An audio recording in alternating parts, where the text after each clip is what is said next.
Две млади лица биле спасени од водите на Охридското езеро откако поради нагло влошување на временските услови не можеле да се вратат на брегот.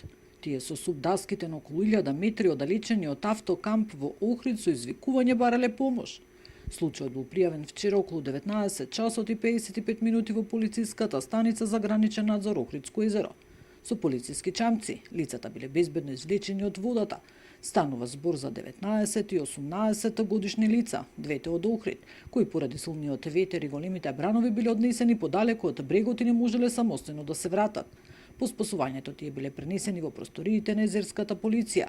Од СВР Охрид постојано апелираат до капачите и корисниците на субдаски и педалинки да не се оддалечуваат од означените безбедносни зони. И ова лето фокусот на полициските службеници од езерската полиција ќе биде ставен на зголемен степен на безбедност на вода. Во таа насока полициските службеници од езерската полиција преземаат интензивни мерки по Законот за внатрешна пловидба, но и по други основи кои што се дел од нивниот законски делокруг на работа. Тука пред се нагласувам дека целта е да биде подигнат степенот на превентивните активности, не само на езерската полиција, туку многу повеќе да биде подигната и соработката со другите надлежни служби.